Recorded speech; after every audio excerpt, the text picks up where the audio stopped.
So let's look into these details. All these edges, non-QMs, niche products that we hear becomes a norm. So as long as we understand how the matrix works, we just have to retrain our muscle memory so we can say yes to all these cases that's quietly killing our transactions at this time. So by after the training is done, you'll be able to provide answers to your clients and agents. These are the things that I'm going to cover today: program structure and the credit matrices and income documentation type, DSCRs, and case studies. And at the end, we're going to go over the action plan as well. So within the non-QM, 7 stereotypical well-known products are out there. LTV max at 85% and the loan amount at $4 million. I am not going to cover about the written VOE at 90% loan to value today. That will defeat the purpose because we can only send it to Carrington Mortgage.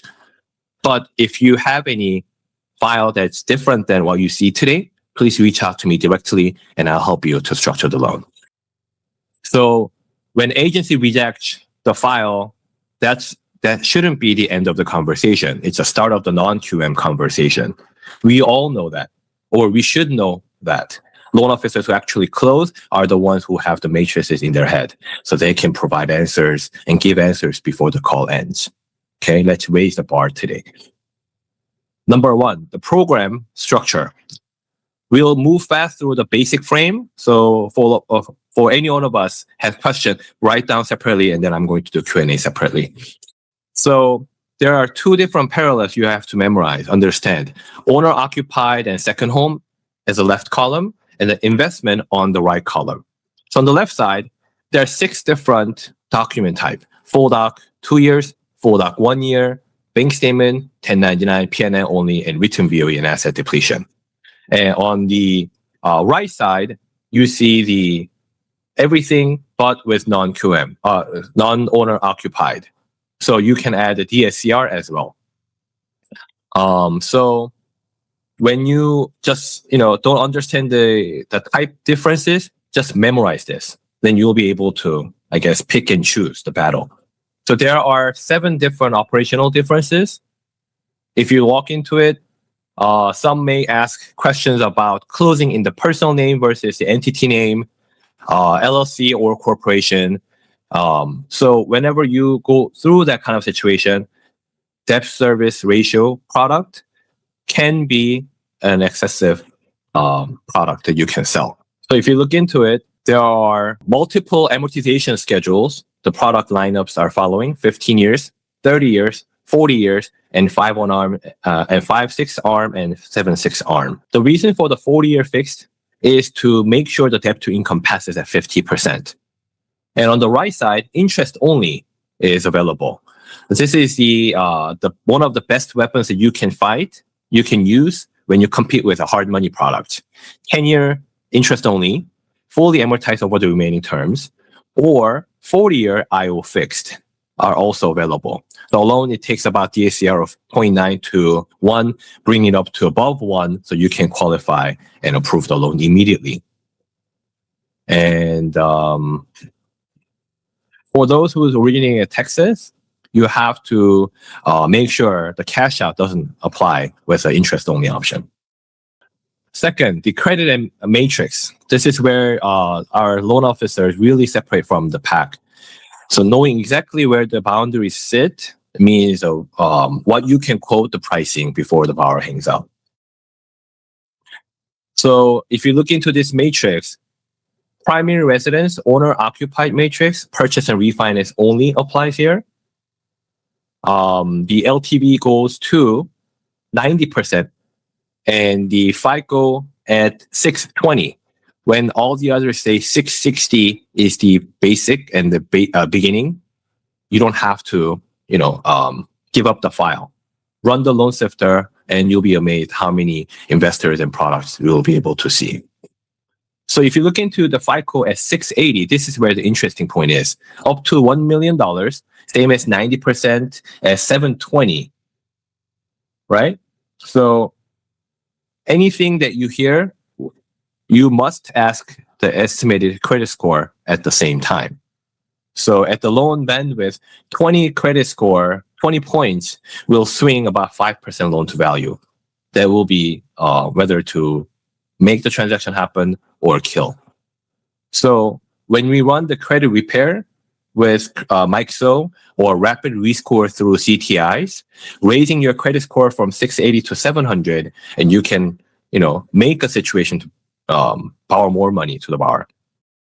And this one, the DSCR matrix, you need to also memorize this part. Credit score at 720 plus, DSCR 1 or better, purchase and refinance at 80% loan to value. So for the cash out, that drops to 75. So LTV reduction always apply when you take the cash out. And when the cash flow doesn't happen, additional LTV reduction applies. And look into credit score at 660, we can still fund. So when you look into these options, for those who get 660 FICO scores and cash out under DSCR, it wouldn't happen. But 680 or above, anything that doesn't cash flow can also originate a 65% loan to value ratio. So we always have to start with a math at 1%, DSCR at 1. If it doesn't work, switch it to interest only. And then if that doesn't work, then expand the term to lower the ITA. So interest only doesn't have to calculate the principal amount. And then work around the ratio above 1 so that we can make the deal happen. So don't kill the file prematurely. Make sure you run the pricing and then find out the options. So all the non-QMs, unlike the QM, put so much emphasis and importance on the credit events and the seasonings. So if you look into it, the housing rate in the last 12 months, 1 in the last 30 days for primary residence, for non-owner occupied are acceptable. And we have a file, we had 2 late payments in the last 30 days. So there were 2 30-day countings, and then the investors denied the loans. But we went to Logan Finance and got an exceptional approval, and then we recently funded 2 days ago. Last, I think, Friday was the funding date. So when the matrix doesn't allow us, when the loan sifter doesn't give us any pricing, find out the reasons why the loan doesn't work. So you can go into our pricing engine and click the ineligible product and find out the reasons why the products are not available. And then you can begin from this point, find out which investor is allowing us to get an exception for the non-QF. So foreclosure, short sale, deed in lieu seasonings also are available from 12 months all the way to 36 months. So when the QM has FHA at 2 years, conventional at 4 years, we can always tap into non-QM product first, and then refinance the same set into QM after the credit seasoning is over as well. So if you one thing to make sure is the multiple credit housing events, foreclosure, bankruptcy, short sale, deed in lieu in the last 7 years, just like the Fannie Freddie rules, it's not going to happen. One event is workable, but multiple events are not workable, especially not with the late payments, but the critical credit events. So learn to walking away from the deal will also save a lot of time. So read the narrative, underwriting guidelines, and if you see any credit histories greater than 2 showing on the credit report, run the scenario by me or Sam and tell the borrower right then. It will save everyone's time. Income documentation. So this is where the loan officer really differentiate, matching the right document directly tied to your closing ratio. So let's do a deep dive into bank statement types. There are 3 configurations. Methods completely different depending on what you're using. The first type is the personal and business combined.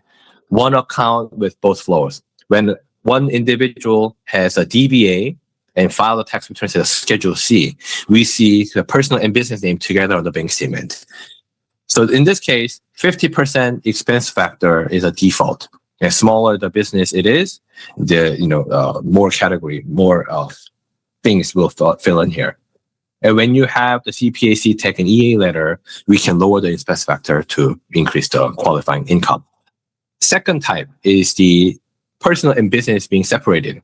Personal bank statement and business bank statements show different numbers.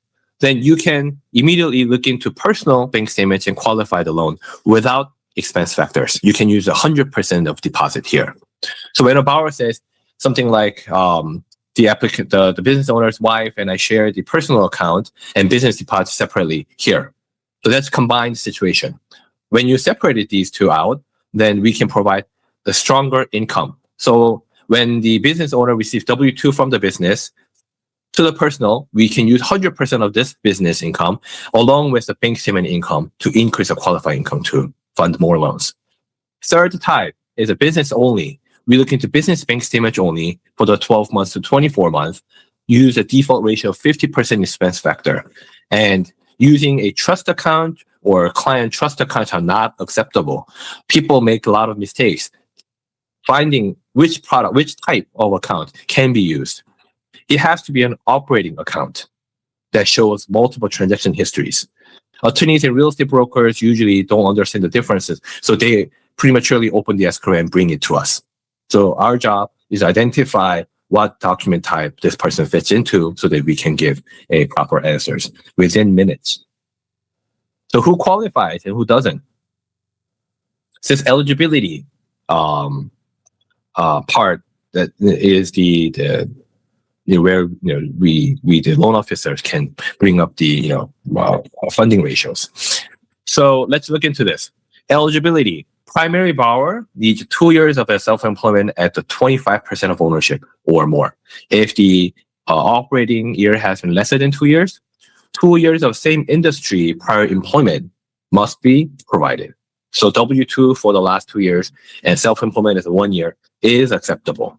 Or 1 year of an industry plus 1 year of formal education or training also works.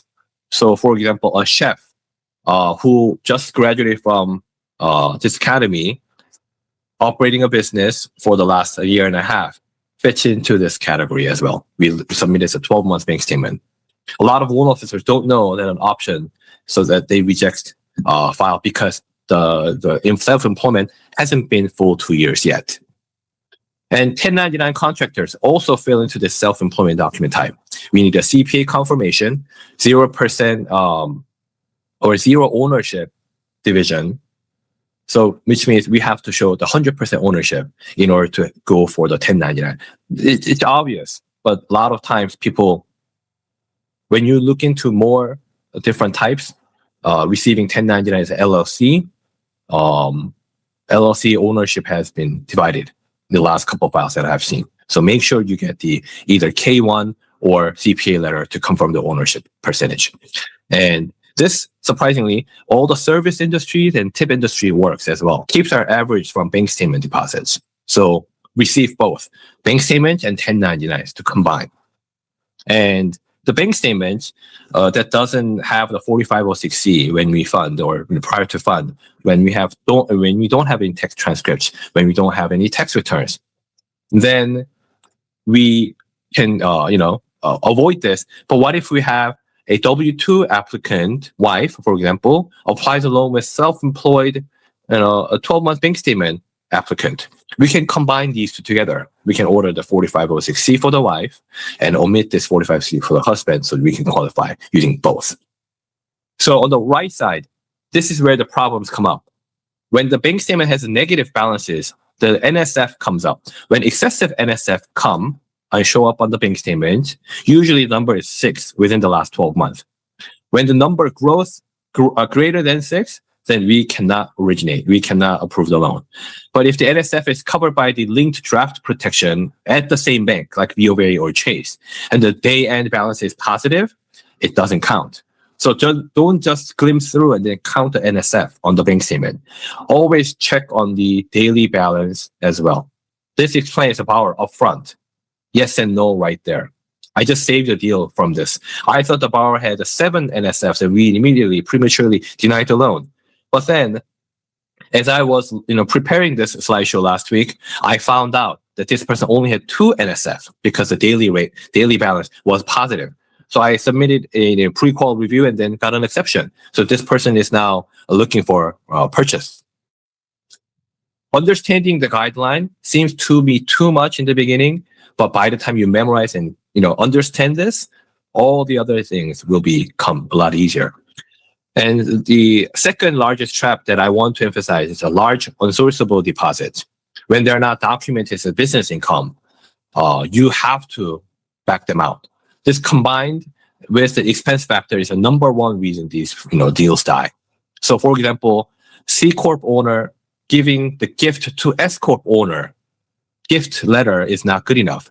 We must present this transaction as a business income. How do we do that, right? So additional bill of rights, purchase order, or excess XYZ's email copies must be provided with this transaction history so that we can make sure this is countable income and source deposits. Third, the trust accounts. And the when you look into the cash flow, W-2 wages, Social Security wages, anything that hits the bank statements, deposit has to come out. We cannot double. So a lot of business bank statements you see with S Corp or LLC owners transfer their personal funds into the S Corp and they go back and forth. So they come up and ask, why are these deposits are not considering as a countable income, qualifying income? We have to identify the business-related deposits and non-business-related deposits. It's tough to call in the first day, but we have to build a habit of dividing these two. So as a instinct approach is to have the processor review the income calculation, right? But my personal recommendation for all of us is to at least review one file in a month. So you have to understand how this fundamentally works. Then it will help you to dive into the next topic. So when we look into the 1099 versus P&L only versus written VOE. So for the owner occupied, we have to provide the ability to repay directly tied to debt to income ratio. So we have to look into this and then know which path to send the file within 5 seconds. First, 1099 formula is a gross 1099 minus 10% expense factors divided by 12. The key point here is that borrower has zero ownership in the payer. So if the family member or a business partner provides 1099 and you are found to have an ownership, the deal is canceled. 1099 has to come from an individual name, not a business entity. 4506C is required. Text transcript is required. Surprisingly, okay? But it's literally a couple of clicks away. Within 5 minutes, you'll be able to receive the text transcript along with the 1099 submit at the same time and clear the income condition right there on the initial underwriting stage. Second, P&L only. This product is relied to CPA, CTEC, and EA prepared P&L for the last 12 months. I'm not going to cover the borrower prepared P&L today because that has a different underwriting guidelines and loan-to-value ratios. I'm going to focus on the ones that we can sell to all the other 40 investors. PTIN only is not acceptable. So separate CPA letter on the letterhead with license number, which covers 12 months or more of business operations with ownership percentage. We don't execute 4506C, no tax returns, no tax transcripts. The stronger the self-employment borrower, the cleaner the books is. So I have a client who has 11 different businesses. She had one active company with multiple holding companies. So she was denied multiple times throughout the traditional banks. She came to me. What I did is to use a bank statement product, forget about all the 10 different holding companies and only focus on the operating, working, business.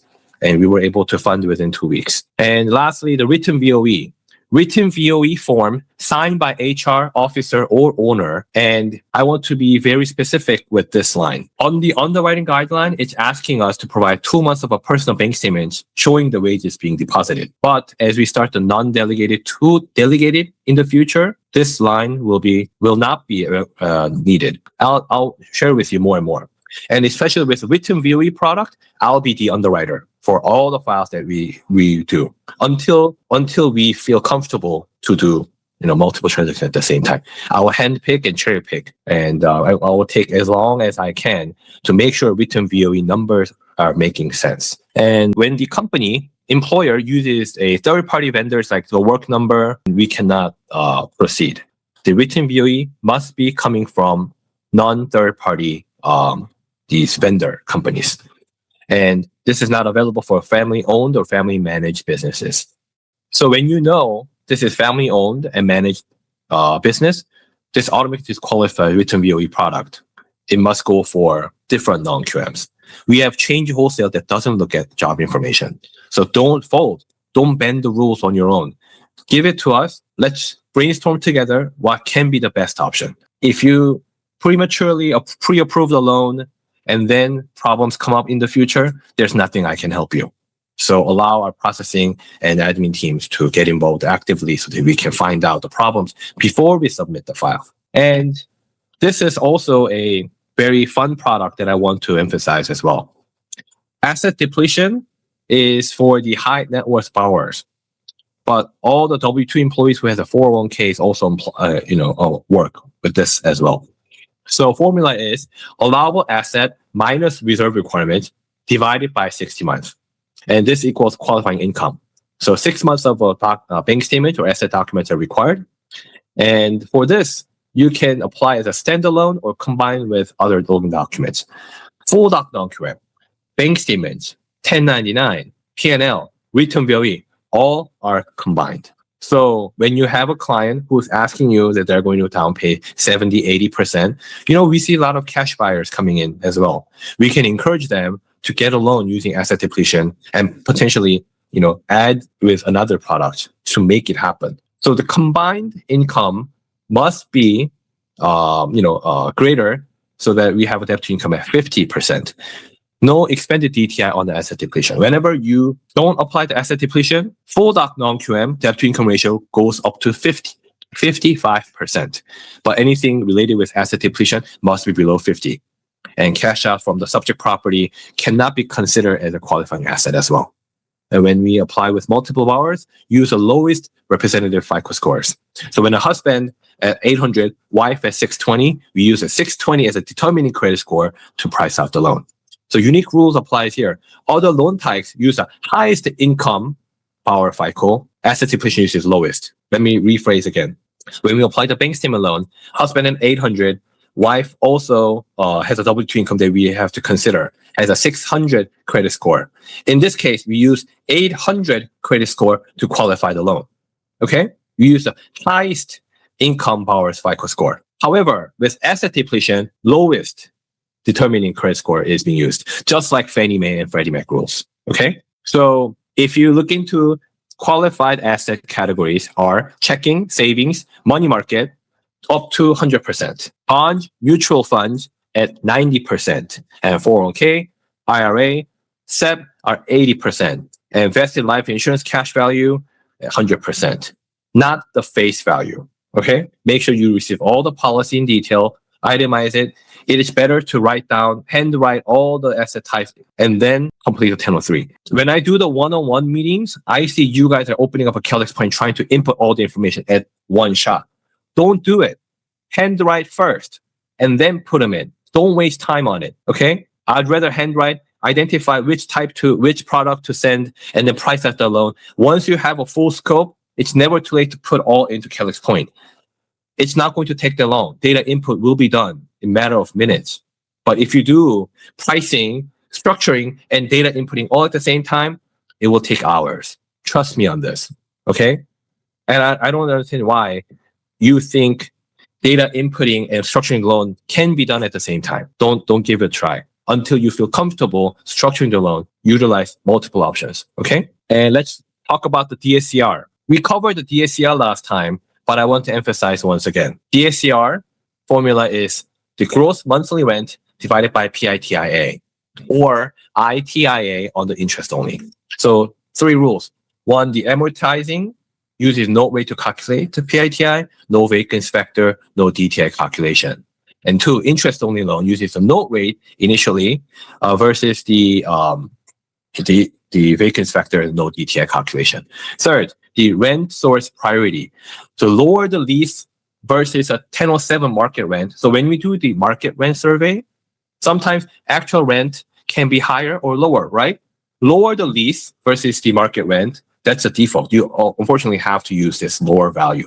But when the actual rent is higher, then you provide 3 months of cancel check or proof of bank statement showing the deposit, then you can fund using this higher income. Then you may question, how much high can we use than market rent? The golden rule is 120%. When the market rent shows a $1,000, we can use 1,200 and bring it up. We had a lot of transactions like this, and still I see still many of these are showing up in LA counties. Remember when you had the fire in LA County, Eden Fire, nearby the Pasadena and northern the Los Angeles area? There was one announcement from DRE saying you realtors and the homeowners better not collect more than 200% of the market rent. And there was a threshold that was announced, which means all the properties within that range, Santa Clarita, Pasadena, all the like Northridge area, will have easier qualification than ones in Southern California. In the Orange County and the San Bernardino area.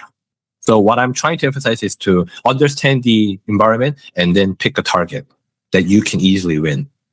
Let's look into this one.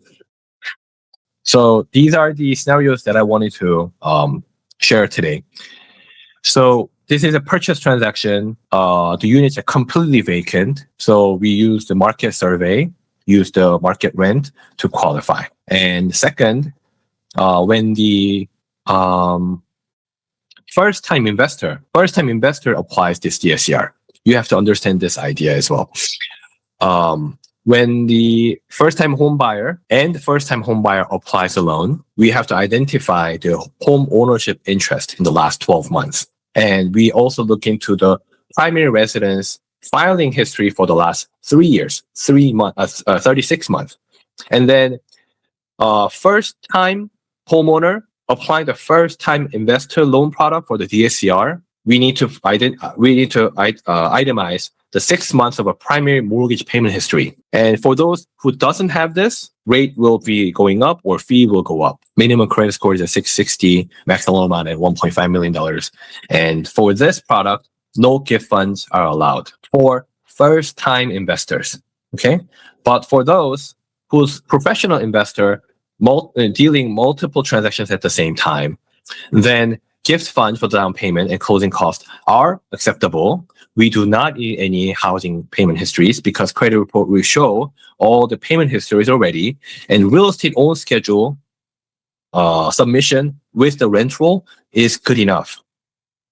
Surprisingly, anyone who has one rental home versus 7 different rental homes, processing and underwriting guidelines will be very similar. Sometimes it's easier. And third, the foreign national DSCRs. Anyone who lives out of state, out of United States, with legal residence there, they can, simply use the product that we have here. They can't claim it as a primary residence.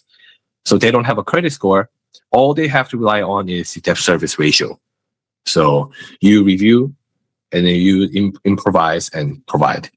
So we have a product that we can sell everywhere if the DSCR ratio is greater than 1. But when the foreign national DSCR is below 1, we have a JMAC lending where we can send the file to. So I didn't cover that part here because it doesn't apply for all the other products. But anything that doesn't work, please, reach out to me directly. I'll help you to structure the loan. I'll let you know which investor to send the file to. So there are 6 different property types that you have to memorize today before you apply all these products. First, the property flipping. Any resold within 180 days and price went up greater than 10% is itemized, defined as a flip. So according to the TILA regulation, so anything that went up greater than 10% in the last 90 days need a second appraisal report. Anything 20% or greater within the 91 to 180 days, we need a second appraisal as well. So when you receive it, we prematurely think non-QM equals 1 appraisal report. Don't think it that way, okay? This is where a lot of mistakes come up as well. And Second, non-arm's length transaction, family sale, employer-employee sale, physical sale, all are eligible, but canceled EMD checks are required. Even though they don't use any real estate agents, they have to open up escrow and title and provide transaction histories. No cash out allowed because of equity transfers, and IPC limits apply. The mother, father cannot give greater than 10, 15 points to use for the buy downs or closing cost coverage. And renter from landlord, rent to own situation requires a 24-month of cancel checks.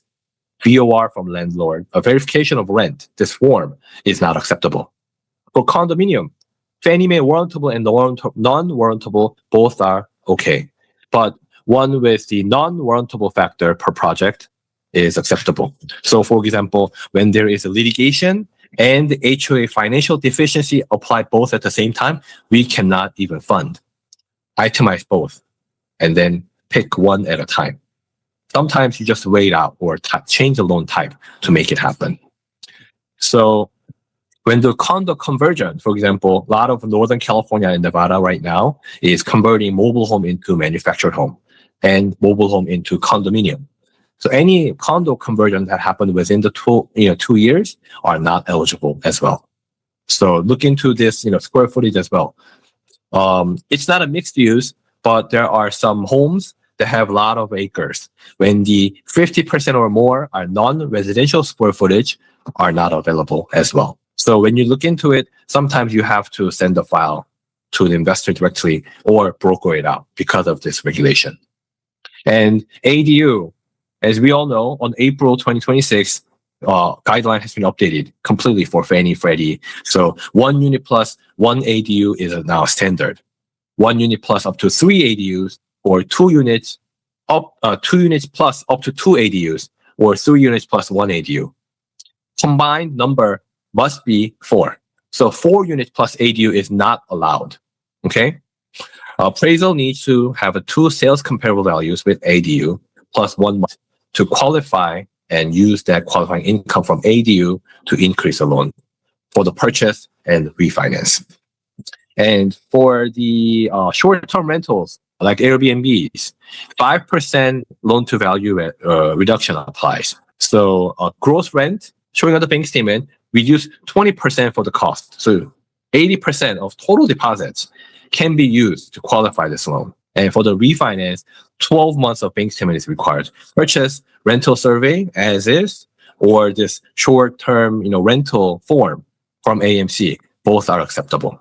Meaning, appraisal will write a summary statement saying, if it were ran by a Airbnb, these are the expected, market rental income. We have to pay for these surveys, but just, consider these as an option. And lastly, the solar liens, whether it's leased, PPA, purchased as a UCC, or financed on title, such as home run financing tied to the property taxes, each has different DTI and CLTV treatment, especially like PACE and HERO loans has to be paid off prior to or at closing.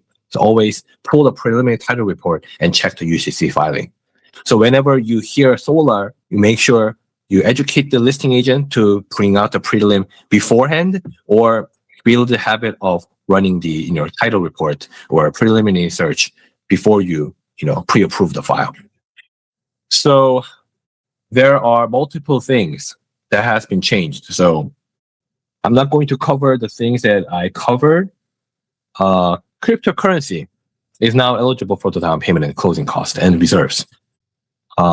Business funds, when we have the CPA letter attesting no impact of operations, can be used. So back then, we had to have business reserve left over as well. Now, when you have $100,000 on the business account, asking to use fully $100,000 for the down payment, you can now do it with a CPA letter. So this week, I want you guys to pull every file that you pre-approved in the last 90 days, and then see the notes, the reasons why you declined, or you passed, or referred out, and rescreen against these guidelines that we talked about today. And then you also ask your real estate partners or SOIs, 2 rivals that you are competing with at this time. And then second, pre-call all the prospect and then find out. I wrote Korean American here is because these are the, I guess, target points that I'm focusing on, but change this pronoun into different ones when you're prospecting. And then when you hear something like taxes being deferred, write-offs from business owners, or my income doesn't show enough on the phone consultations, immediately bring up the bank statement card and P&L card on an initial consultation stage. Run the math before you hang up. So sometimes I personally like to pick up the calls or call out my prospect when I'm when I have the loan sifter access. So sometimes maybe you can pull out another phone and run the pricing from your phone. That can be an option too. Quote the rate on the call. And if you can screenshot the quotation, send it over to the client, that can also increase the possibility and potential. And build a DSCR quote worksheet. So the 1007 forms that you have had in the previous files, if you don't know what it is, please reach out to one of us, then we'll send you some of the samples that you can take a look.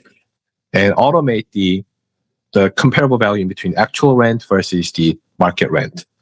And memorize the 7 rules that we covered today. If you pull the credit report and read the narrative and make the decision right away, 2 additional events that you see in the last 7 years, you need to learn to walk away. A lot of us try to make it happen applying the hard money loan. There are some things that you can originate through hard money loan, and some you just have to give it up. But one event amongst all, then you can run the pricing engine. And lastly, anything with flipping, non-arm's length, condominium, short-term rental, ADU, solar, you need to figure it out when to say yes. So don't discover all these at the underwriting review.